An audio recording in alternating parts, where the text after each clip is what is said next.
오늘의 말씀은 유다 왕국의 네 번째 왕이었던 여호사밧에 관한 이야기입니다. 기억하기 쉽게 4번째 왕은 사밧, 이렇게 여호사밧 그렇게 기억하시면 되겠죠. 종교 개혁을 처음 일으켰던 왕은 여호사밧의 아버지 아사였습니다. 아사 왕이 첫 번째 종교 개혁을 일으켰죠. 그 아들 여호사밧에 관한 이야기입니다. 여호사밧은 이스라엘 역대 왕들 중에 몇몇 안 되는 신앙이 참 좋은 왕이었습니다. 하나님은 여호사밧과 함께 하셨고 또 여호사밧은 전심으로 여호와를 따랐다고 이야기합니다. 여호사밧은 그에 붙인 아사의 뒤를 이어서 지속적으로 종교 개혁을 단행했습니다. 그리고 하나님도 여호사밧과 함께 하셨습니다. 그런데 오늘 1절에 보니까 여호사밧이 아합 가문과 혼인함으로 인척 관계를 맺었다고 합니다. 원래 르호보암 때 나라가 갈라지지 않습니까? 르호보암 때 여로보암이 반란을 일으켜서 따로 왕국을 세웠기 때문에 관계가 좋지 않았습니다. 르호보암도 전쟁을 시도했었고 또 그 아들 아비야 때 실제로 전쟁이 있었고 아사 때도 전쟁이 있었습니다. 계속해서 적대 관계일 수밖에 없습니다. 그래서 여호사밧도 처음에는 적대 관계로 유지하고 북쪽에 대한 경계를 확실하게 했습니다. 17장에 보니까 아사의 아들 여호사밧이 대신하여 왕이 되어 스스로 강하게 하여 이스라엘을 방어하되 유다 모든 견고한 성읍에 군대를 주둔시켰다고 이야기합니다. 그런데 여호사밧이 왕권을 잡고 나서 북쪽 이스라엘에 대해서 계속해서 적대적인 관계를 맺다 보니까 이게 쓸데없이 소모적인 그런 면이 많이 있습니다. 그래서 이제는 관계를 바꿔서 평화적인 관계를 유지해야 되겠다고 생각을 하게 됩니다. 그래서 여호사밧은 그의 아들 여호람과 북이스라엘 아합의 딸 아달랴를 결혼시킵니다. 그래서 서로 사돈 관계를 맺는 것입니다. 이것이 외교적으로 보면은 대단히 유력한 정책입니다. 정략 결혼을 하는 것이죠. 정략 결혼을 해서 평화 관계를 유지해 놓으면 일단 국방비를 줄일 수 있습니다. 그리고 유사시에 있을 수 있는 전쟁의 위험도 사라지게 됩니다. 이거야말로 일거양득, 꿩 먹고 알 먹고 가지는 불 떼고 얼마나 좋습니까? 인간적으로 볼 때 전혀 손해나는 일이 아닙니다. 다 좋은 일입니다. 그런데 놀랍게도 이것이 여호사밧의 큰 실책이 됩니다. 인간적으로는 처음에 득이 되었는데 나중에 이 시집온 아합의 딸 아달랴에 의해서 우상 숭배가 유다에 유입됩니다. 그 백성은 하나님을 멀리 떠나게 되고 더 나중에 가면 다윗 왕가의 왕손이 이 아달랴에 의해서 완전히 전멸할 위기에 처하게 됩니다. 그래서 오늘 본문을 통해서 여호사밧의 실책으로 인해서 유다 왕국에 어떠한 일이 일어나는지, 개인적으로 국가적으로 어떠한 문제가 생기는지 알아보고자 합니다. 첫 번째, 여호사밧은 자기와 상관없는 전쟁에 휘말리게 됩니다. 본문에 보니까 여호사밧이 아합을 방문합니다. 그때 하필이면 아합은 길랏 라못과 전쟁을 준비 중이었습니다. 그래서 때마침 찾아온 여호사밧에게 동맹을 요청합니다. 아합으로서는 그것이 굉장히 유리하죠. 아무래도 혼자 싸우는 것보다는 함께 싸우는 것이 훨씬 유리할 것입니다. 여호사밧은 사돈의 요청이기도 해서 거절하기가 어렵고 그 전쟁에 참여하기로 합니다. 그런데 이 전쟁이라는 것이 얼마나 중요한 것입니까? 한 국가의 운명을 좌우하는 중대한 결정입니다. 전쟁에서 이기느냐 패하느냐에 따라서 한 나라의 속국이 될 수도 있고 다른 나라로부터 조공을 받을 수도 있고 굉장히 중요한 일입니다. 그런데 그것을 그 자리에서 여호사밧이 결정하게 됩니다. 여호사밧은 자기가 원하지도 않고 계획하지도 않았던 이러한 전쟁에 어쩔 수 없이 참여하게 됩니다. 아합과 인척관계로 동맹을 맺었으니 아합의 계획에 자기도 모르게 휘말려 들어가게 되는 것입니다. 이 전쟁은 하나님의 뜻을 이루기 위한 전쟁도 아니고 아합이 자기의 욕심을 이루기 위한 전쟁일 뿐인데 여호사밧이 자기와 전혀 상관도 없는 이 전쟁에 사돈이 전쟁을 벌인다니까 모른 척할 수도 없고, 그래서 어쩔 수 없이 엮이게 되는 것입니다. 여호사밧은 아합과 인척관계로 동맹을 맺었을 뿐인데 그 잘못된 씨앗을 하나 뿌렸더니 거기에서 여러 가지 잘못된 열매들이 주렁주렁 열리게 되는 것입니다. 그 중에 첫 번째가 여호사밧이 쓸데없는 전쟁에 끼어들게 된다는 것입니다. 두 번째로 그뿐만 아니라 여호사밧은 본의 아니게 하나님의 뜻을 거역하게 됩니다. 여호사밧은 선한 왕이었습니다. 종교개혁을 이루었고 하나님을 전심으로 따랐던 그런 왕이었습니다. 그래서 여호사밧은 이 전쟁을 치르기 전에 하나님의 뜻은 무엇인가 알아보고자 했습니다. 아합도 그 말에 동의를 했습니다. 이것은 굉장히 좋은 일입니다. 특히 중대한 일을 결정하기 전에 하나님의 뜻은 무엇인가 알아보는 것, 이것은 굉장히 훌륭한 자세입니다. 여호사밧의 신앙은 그러한 신앙이었습니다. 그래서 아합은 선지자 400명을 모아서 하나님의 뜻이 무엇인지를 물어봅니다. 그런데 문제가 있어요. 이 400명의 선지자들이 어떠한 사람들인가? 전부 다 거짓 선지자입니다. 다 사기꾼들입니다. 이들이 할 줄 아는 것이라 그저 왕 앞에서 굽신굽신하면서 아부할 줄밖에 모르는 그러한 거짓 선지자들입니다. 한결같이 아합의 승리를 점치며 전쟁을 독려합니다. 이 전쟁은 틀림없이 이길 것입니다. 전쟁에 나가소서, 승리를 취하소서. 그런데 여호사밧이 가만히 들어보니까 뭔가 좀 탐탁치가 않아요. 역시 여호사밧은 영적으로 깨어있는 사람이기 때문에 저들의 말을 다 믿을 수 없다 생각을 한 것입니다. 그래서 다른 선지자가 없느냐 물어봤는데 그래서 등장하게 된 것이 미가야 선지자였습니다. 오직 미가야 이 한 사람만이 진짜 선지자이고, 그래서 이 미가야는 아합의 잘못을 정직하게 정확하게 딱 지적을 합니다. 아합이 마음에 들지 않죠. 그래서 중요한 일이 있을 때 미가야는 절대 부르지 않았던 것입니다.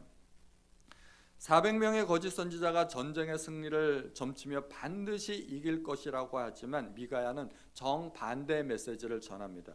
이 전쟁에서 아합이 죽을 것이라고 예언합니다. 하나님이 아합을 죽이기 위해서 거짓말하는 영을 보냈는데 그 영이 400명의 선지자들의 입에 들어가서 아합을 꿰고 있다고 이야기합니다. 아합이 누구의 말을 들었을까요?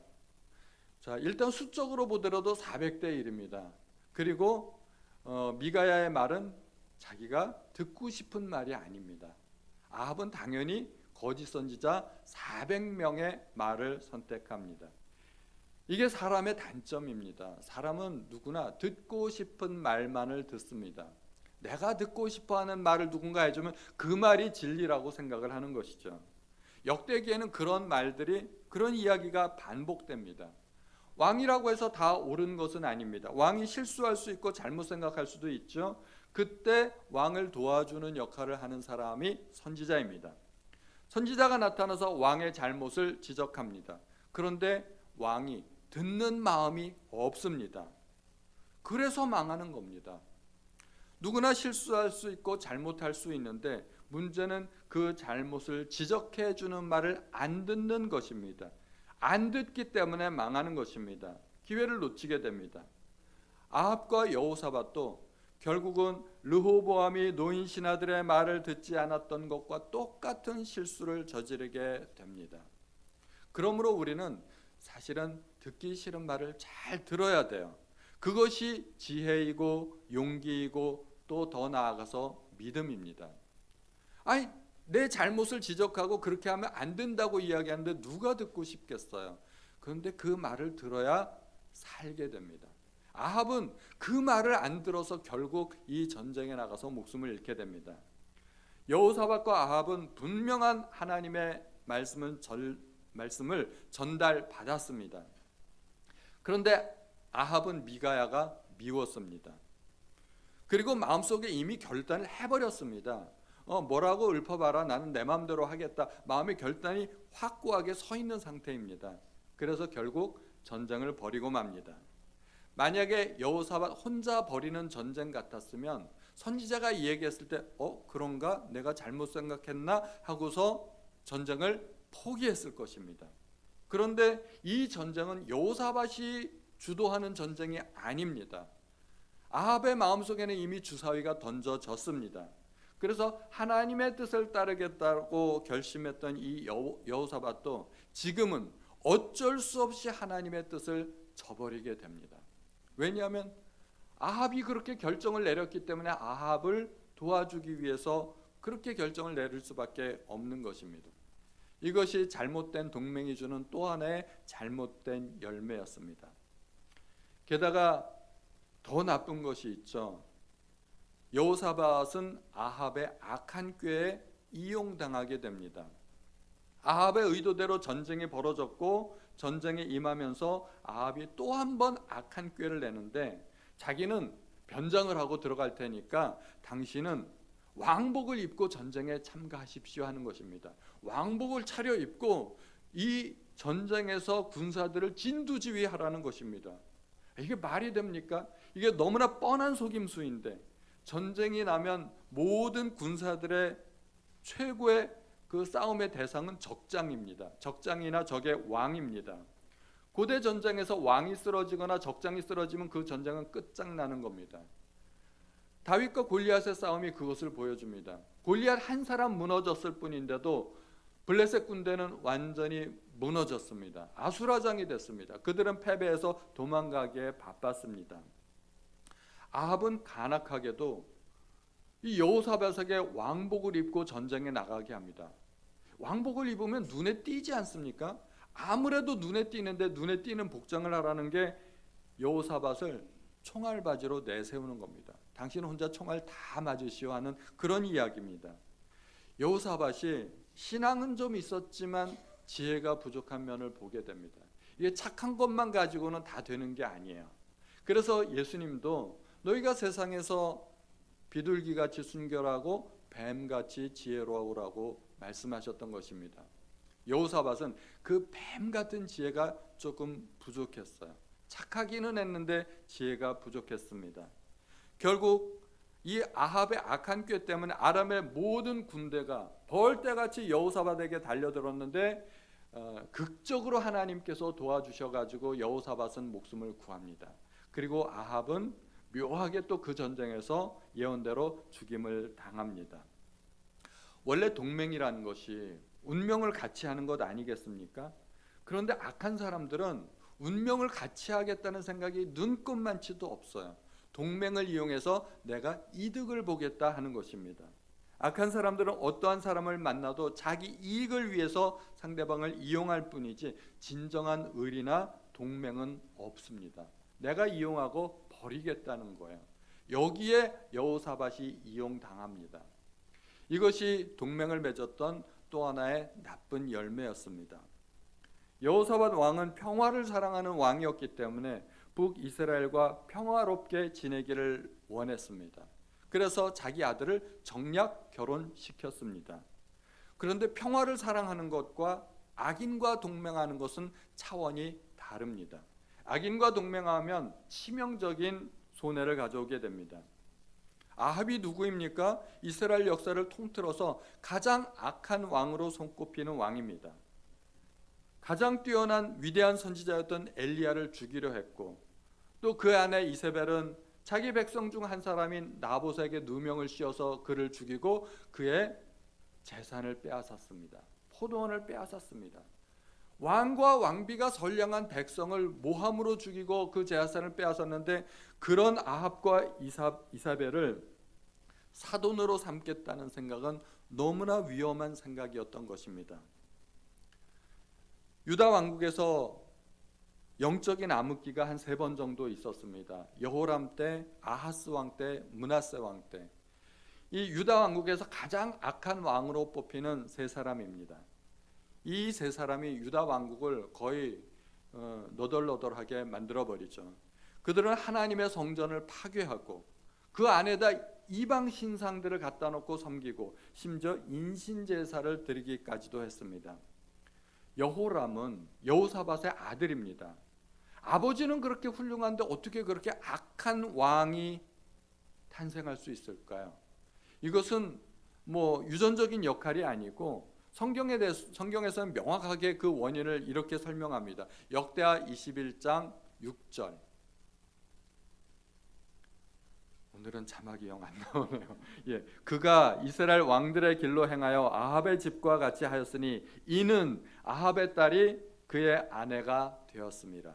이게 유전이 아니고 이는 아합의 딸이 그의 아내가 되었기 때문이라고 이야기합니다. 이는 왜냐하면 이 설명을 하는데 여호람 왕이 타락하고 아합의 길로 걸어갔던 이유는 아내가 그를 꾀었기 때문이라고, 악한 아내가 있었기 때문이라고 이야기하는 것입니다. 그리고 여호람은 왕이 된 이후에 자기 형제들을 모두 칼로 죽입니다.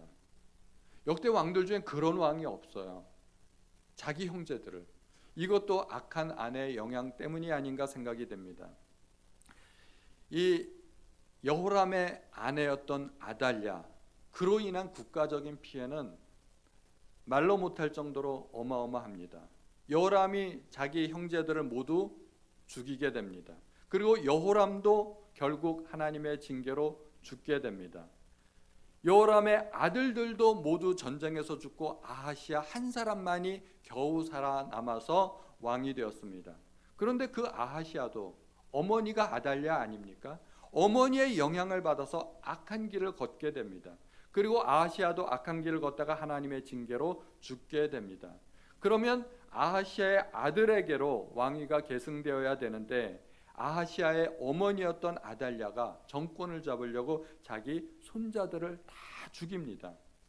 아달랴 한 사람 때문에 남편 죽고 아들들 죽고 손자들은 자기 손으로 잡아 죽이고 왕족의 씨가 마르게 됩니다. 이게 다윗의 등불이 꺼질 뻔했어요. 하마터면. 그런 일이 있었는데 그 악한 여인 아달랴를 유다로 데려온 사람이 바로 여호사밧이었다는 것입니다. 여호사밧도 일이 그렇게 돌아갈 줄은 몰랐겠죠. 알았으면 그렇게 안 했을 것입니다.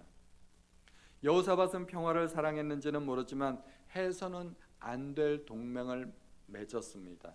잘못된 만남이죠.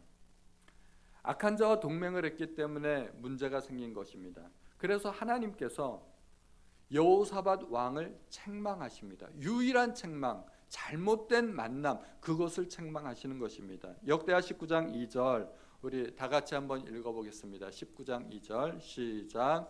하나니의 아들 선견자 예후가 나가서 여호사밧 왕을 맞아 이르되 왕이 악한 자를 돕고 여호와를 미워하는 자들을 사랑하는 것이 옳으니까 그러므로 여호와께서부터 진노하심이 왕에게 임하리이다. 그러므로 이 말은 이제 결과가 생긴다는 말입니다.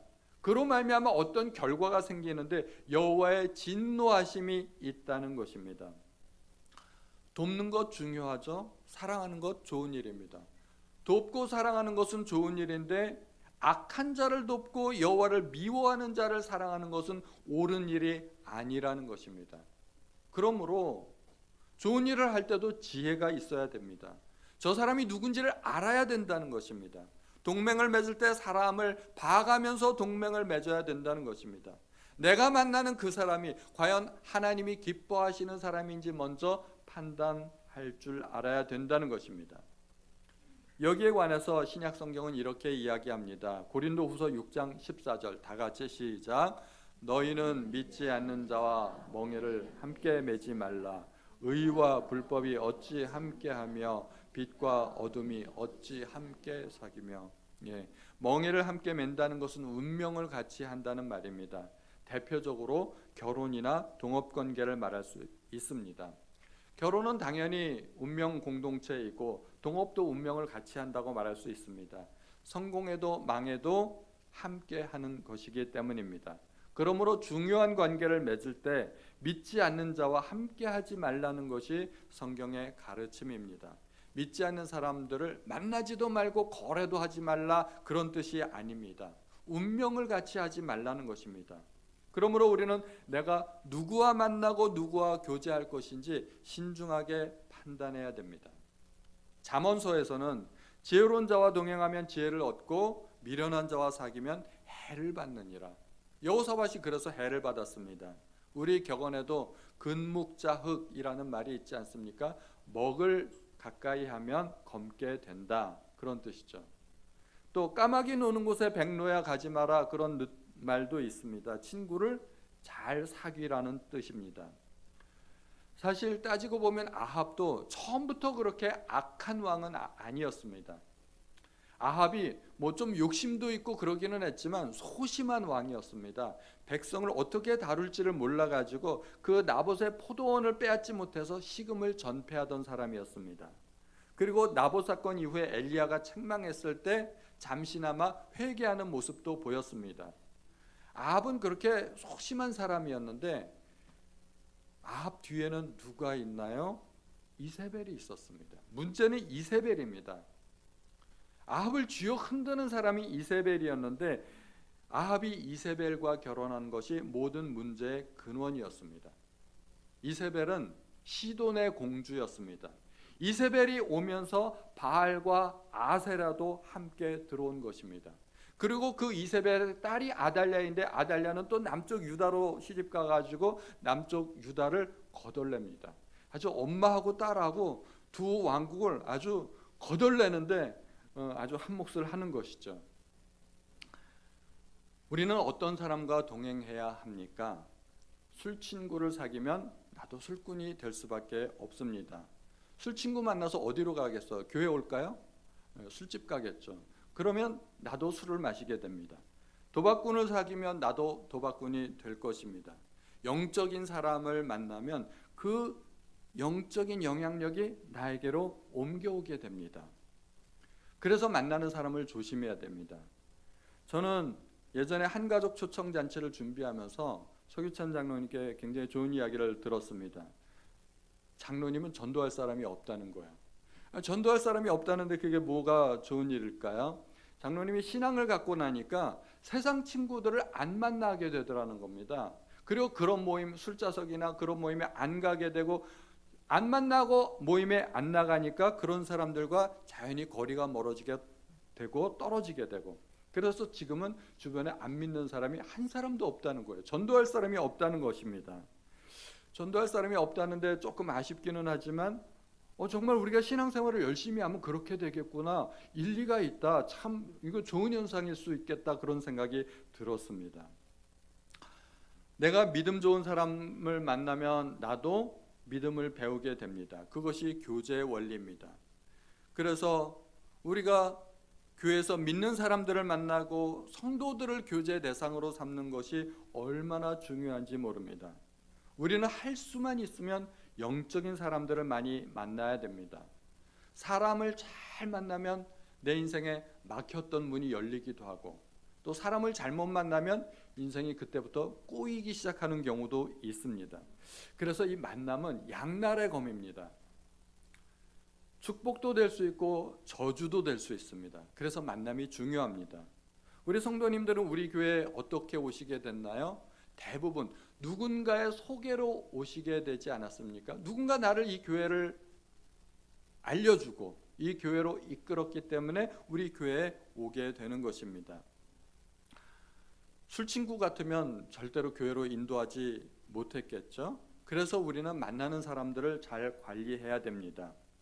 여호사밧은 매우 훌륭한 왕이었지만 아합과 교제했던 것, 동맹을 맺었던 것, 그 단 한 가지 실수가 두고두고 영향을 미치는 그런 치명적인 오점을 남기고 말았습니다. 저도 아이들을 축복해 줄 때, 우리 교회에서 아이들 안수기도 해줄 때 빠지지 않는 몇 가지가 있습니다. 그 중에 한 가지가 만남의 축복입니다. 좋은 친구들 많이 만나게 해달라고, 그리고 좋은 선생님들 만나게 해달라고 기도해 줍니다. 그것이 우리의 인생에서 굉장히 중요합니다. 그리고 또 저는 목사가 되고 나서 감사한 일이 참 많은데 그 중에 한 가지가 제가 만나는 사람들이 많이 달라졌다는 것입니다. 우리 성도님들은 외부 목사님들 만날 기회가 별로 없으시죠? 저는 많이 있습니다. 제가 목사이다 보니까 다른 교회 목사님들을 만나거나 다른 선교사님들을 만날 기회가 많이 있습니다. 그런 모임에도 갈 기회가 있습니다. 그러다 보니까 그런 분들로부터 좋은 영향을 많이 받게 됩니다. 그리고 그 영향력이 저를 지금까지 지탱해주는 힘 중에 하나가 되었던 것입니다. 우리가 신앙이 좋아지려면 어떻게 하면 될까요? 물론 노력 많이 해야 되죠. 기도 많이 해야 되고 성경도 읽고 예배도 많이 나와야 되고. 그런데 쉬운 방법을 하나 알려드릴게요. 맹모 삼천지교를 기억하시기 바랍니다. 맹자의 어머니가 맹자를 가르치기 위해서 3번 이사했다는 이야기입니다. 처음에 집을 구한 곳이 공동묘지 근처였습니다. 사람들이 그곳에 와서 시신을 묻고 장례식을 치르다 보니까 맹자가 늘 보는 것이 그거였었어요. 그래서 놀이를 하는데 장례 놀이를 하면서 놀았습니다. 아이고 아이고 이게 맹자가 하는 거예요. 그러면서 놀았던 거예요. 엄마가 보니까 그게 마음에 안 들었어요. 그래서 이사를 갔습니다. 이사를 2번째 간 곳이 시장터였습니다. 시장터에서 맹자가 놀다 보니까 시장 상인들이 하는 것을 보게 되고 자연스럽게 따라하게 됩니다. 싸요, 싸, 떨이요, 1개 1,000원, 날이면 날마다 오는 게 아니에요. 그러면서 시장 상인들이 하는 것을 똑같이 따라하게 됩니다. 엄마가 보고서 그것도 마음에 안 들었습니다. 또 이사를 갔습니다.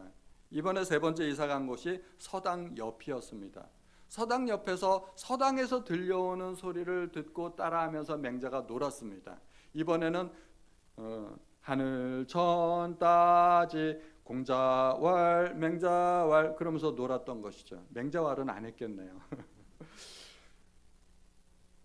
엄마가 맹자에게 학문을 가르쳐 준 게 아닙니다.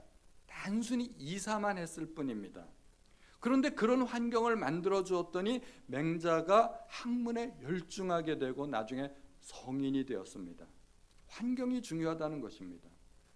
믿음, 신앙 이것이 우리가 성장하기 위해서 노력이 중요합니다. 노력도 중요하지만 환경도 중요합니다. 노력하면 또 잘 되든가요? 잘 안 됩니다. 기도하기로 작심해도 3일 만에 끝나고 성경 통독하기로 결심하고도 사실 창세기를 벗어나지 못하는 경우가 많습니다. 창세기는 다 하시죠? 어렵지 않으니까. 출애굽기 들어가면은 이제 쉽게 시작했다가 고비를 조금 만나게 됩니다. 뒷부분에 성막 들어가면 조금 어렵지만 그래도 결단을 했으니까 출애굽기까지는 끝납니다. 진짜 위기는 출애굽기 끝나고부터 그때 진짜 위기를 만나게 됩니다. 그때 만나는 위기가 뭐라고요? 레위기. 맞아요. 잘 아시죠? 잘 안 되는 거 어떻게 하면 좋습니까? 혼자 하면 잘 못합니다. 그래서 그룹을 이루어서 같이 하면 훨씬 잘할 수 있습니다. 그래서 교회에서는 어떻게 해서든지 그런 모임을 만들려고 합니다. 수영할 때 흘러가는 냇물에서 물결 따라서 수영을 하면은 굉장히 쉬워집니다. 그러므로 나 혼자 안 되는 거 같이 하시면 됩니다. 교회 모든 행사에 참여하시고 누리시고 즐기시기 바랍니다. 성도들과 만나서 교제하시고 때로는 수다도 떨고 놀러도 가고 그런 만남을 많이 가지시라는 것입니다. 천재는 노력하는 자를 당할 수 없고 노력하는 자는 즐기는 자를 당할 수 없다는 말이 있습니다. 그러므로 우리가 신앙이 쉽게 성장하려면 신앙생활을 즐기시면 됩니다. 막 노력하고 애써서 하려고 그러지 마시고요. 그냥 자연스럽게 누리시고 즐기시면 됩니다. 세상 사람들을 많이 만나면 나도 모르게 그 영향을 받습니다. 내가 아무리 신앙으로 무장되어 있다 하더라도 적진 속에 나 홀로 고군분투하다 보면 영적으로 지치게 됩니다. 그리고 침체가 오게 됩니다. 엘리야도 갈멜산에서 바알의 그 제사장들하고 450대 1의 대결을 하지 않았습니까? 하늘에서 불이 내려오고 어마어마한 경험을 했습니다. 그런데 시간이 지나니까 하나님 앞에 뭐라고 하소연합니까? 나만 홀로 남았나이다. 지쳤다는 거예요. 이제 힘들다는 거예요. 하나님 앞에 하소연합니다. 나도 이제 더 이상 지쳐서 좀 막말로 못해 먹겠습니다. 이런 얘기를 하는 것이죠. 신앙이 약해서 그런 이야기를 하는 게 아니라 그런 환경 속에 있다 보니까 내 편은 아무도 없다 보니까 나도 지쳤다 하는 그런 이야기를 하는 것입니다. 그러므로 우리는 환경을 조절해야 됩니다. 아군을 많이 만들어야 됩니다. 아군 속에 있어야 됩니다. 내가 환경을 만들면 환경이 나를 만들게 됩니다. 내가 만나는 사람들을 조절하시기 바랍니다. 혼자 안 되면 모임에 참석하시기 바랍니다. 그래서 사회에서는 어려움을 극복하기 위한 사람들이 모임을 만듭니다. 알코올 중독자들의 모임, 마약 중독자들의 모임, 그런 게 있습니다. 중독 절대로 혼자서 못 끊습니다. 내 힘으로 결단으로 안 됩니다. 도박 중독에 걸린 사람들 이제 도박을 절대 안 하겠다고 정말 작심하고 어떻게 하는지 아세요? 손가락 끊어냅니다. 얼마나 독한 결심이에요? 그렇게 해서 손가락 10개를 다 끊어낸답니다. 그렇게 결심해도 안 돼요. 손가락 10개를 다 끊어냈는데 나중에 화투 쪽을 뭘로 잡는지 아세요? 발가락으로 잡는데요. 이게 결단으로 안 돼요. 노력해서 안 돼요. 중독 내 힘으로 안 됩니다. 어떻게 해야 돼요? 전문가의 도움을 받고 그런 사람들끼리 만나고 서로 격려하고 도와주고 서로 경험담을 나누고 그러면서 힘을 얻는 겁니다. 운동할 때도 나 혼자 운동하는 것보다 서로 함께 운동하면 더 잘할 수 있습니다. 저는 아내랑 같이 저녁 때 1시간 정도 공원을 산책하는데 산책하다 보면 뭐 여러 명이서 함께 뛰어요. 2명이서 뛰기도 하고 10대 명이서 함께 그룹을 지어서 뛰기도 하고 그 함께 뛰면 더 잘할 수 있다는 것이죠. 저도 아내랑 같이 있을 때는 그렇게 1시간 정도 걷는데 아내가 없을 때가 있어요. 저 혼자 있으면 걸을까요? 안 걸을까요? 당연히 안 걷죠. 안 걷게 됩니다. 혼자 있으면은 그 시간에 빈둥거리거나 혼자 앉아서 이렇게 침대에 누워서 유튜브 보거나 그런 식으로 시간을 때울 때가 많습니다. 같이 있으면 훨씬 더 잘하게 됩니다. 그러므로 구역 모임, 성경 공부 모임, 기도 모임, 통독 모임 뭐든지 간에 열심히 참여하시기 바랍니다. 처음에는 힘들죠. 처음에는 당연히 힘들고 마지못해서 나오고 억지로 나오고 겨우겨우 나오고 그런데 시간이 지나면 깨닫게 됩니다. 이 모임이 나를 살렸구나. 내가 이 모임 없었으면 어떻게 되었을까? 나중에 시간이 지나면 깨닫게 됩니다. 그 모임이 나를 살리고 나를 성숙시켰다는 것을 시간이 지나면서 알게 됩니다. 오늘 말씀 끝나고 나서 예배 끝나고 나서 딱 하나만 기억하시기 바랍니다. 다 잊어버리셔도 괜찮고 내가 환경을 만들면 환경이 나를 만든다. 내가 나를 만들려고 하면 힘들고 어렵습니다. 노력 많이 해야 됩니다. 그런데 내가 환경을 만드는 것은 훨씬 쉽습니다. 환경을 만들면 그 환경이 나를 만듭니다.